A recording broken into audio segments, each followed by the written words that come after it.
નમસ્કાર દર્શક મિત્રો, સ્વાગત છે આપનું ઓનલાઈન ગુજરાત ન્યૂઝમાં. હું છું રિપોર્ટર કૌશિક.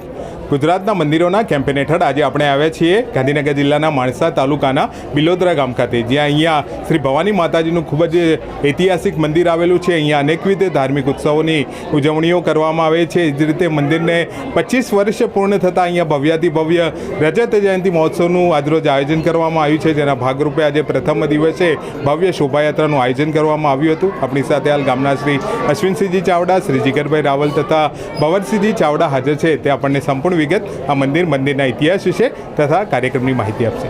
Thank you. નમસ્કાર સાહેબ, શું નામ છે આપનું? અશ્વિનસિંહ ચાવડા. અશ્વિનસિંહજી, આ મંદિર કયા માતાજીનું છે, કઈ જગ્યાએ આવેલું છે? આ મંદિર શ્રી ભવાની માતાજીનું મંદિર છે અને બિલોદરા મુકામે આવેલું છે, માણસા તાલુકો, જિલ્લો ગાંધીનગર, ઉત્તર ગુજરાતમાં. અને લગભગ આ મંદિર 350 વર્ષ પુરાણું છે, પણ લગભગ આજથી 1999માં એની પુનઃ પ્રતિષ્ઠા થઈ અને એ પાટોત્સવ નિમિત્તે 5/2/1999માં થયો, ત્યારે આજે આવતીકાલ 5/2/25 વર્ષ પૂરા થાય છે. એટલે 2 દિવસનો કાર્યક્રમ છે, રજત જયંતિ મહોત્સવ. એમાં આજે બપોરે માતાજીની આખા ગામમાં શોભાયાત્રા નીકળશે અને અમારા ગામનું ગૌરવ કહી શકાય એવા મહાન સંત પરમ પૂજ્ય મહામંડલેશ્વર શ્રી રામચંદ્રગીરીજી મહારાજ, જે હાલ 104 વર્ષમાં હયાત છે અને ત્યાં કાશી કૈલાશ મઠમાં બિરાજેલા છે, એમના અનુયાયી અને હાલના મહામંડલેશ્વર શ્રી આશુતોષાનંદજી મહારાજ પણ આજે પધાર્યા છે અને એમની પણ સાથે શોભાયાત્રા નીકળશે. દિવસ દરમિયાન આજના 2 કાર્યક્રમો, બપોરે શોભાયાત્રા અને સાંજે આવેલા સ્વામીજીનો સત્સંગ કાર્યક્રમ છે. આવતીકાલે શું કાર્યક્રમ? આવતીકાલ 5/2/2024 એટલે પાટોત્સવનો 25મું વર્ષ.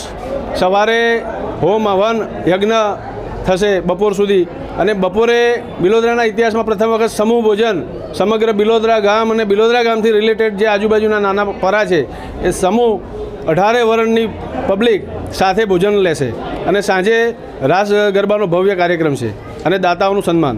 મંદિર દ્વારા બીજા શું શું ધાર્મિક ઉત્સવો યોજાય છે? આ મંદિરનું મહત્ત્વ બહુ છે.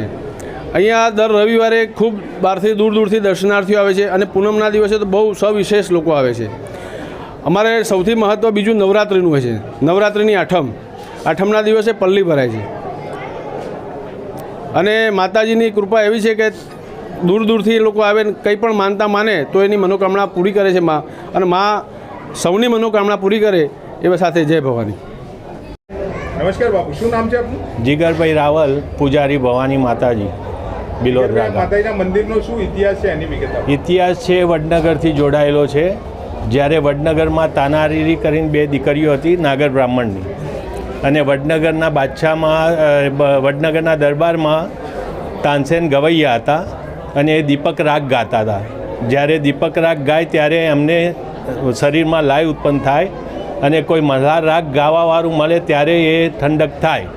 તો આ તાનારીરી 2 દીકરીઓ એ મલ્હાર રાગ ગાતી હતી એવી એમને ખ્યાલ આવ્યો, તો એ વડનગર આવ્યા અને એ મલ્હાર રાગ ગાયો ત્યારે એમને ઠંડક થઈ અને બાદશાહને જઈને વાત કરી. તો એ દીકરીઓને વશ કરવા માટે વડનગર ઉપર ચઢાઈ કરી, પણ દીકરીઓ વશ ના થતાં આત્મહત્યા કરીને અને એમને જીવ ગુમાવ્યો અને વડનગરમાં તોડફોડ થઈને નાગર બ્રાહ્મણો ત્યાંથી મહારાષ્ટ્ર બાજુ ગયા.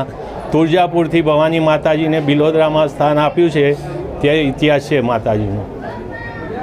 સાહેબ, શું નામ છે આપનું? ભવરસિંહ ચાવડા. ભવરસિંહજી, શું જણાવવા માંગો છો? માતાજી કેવી રીતે શ્રદ્ધા અને આસ્થાનું કેન્દ્ર છે? ભવાની માતાજીની આસ્થાનું એક મહત્ત્વની બાબત તો એ છે કે આ ગામના પાદરમાંથી કોઈ પણ સગર્ભા સ્ત્રી અહીંયાથી નીકળે તો એના જ્યારે બાળક આવે ત્યારે એ બાળકના ગોયણીઓ કરવાની હોય છે, જે અમારી ભાષામાં એને ગણીઓ કહીએ છીએ.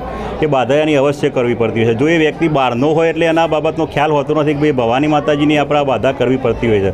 તો માતાજીનો ચમત્કાર એવો હોય છે કે માતાજી એના સ્વપ્ન રૂપે પણ જાણ કરતા હોય છે કે ભાઈ આ રીતનું છે. દૂરથી ઘણા માણસો એવા આવતા હોય છે કે ભાઈ ભવાની માતાજીનું મંદિર ક્યાં આવ્યું અને કયા ગામે આવ્યું. એટલે માતાજીની આ એક બહુ આસ્થાનું બાબત છે.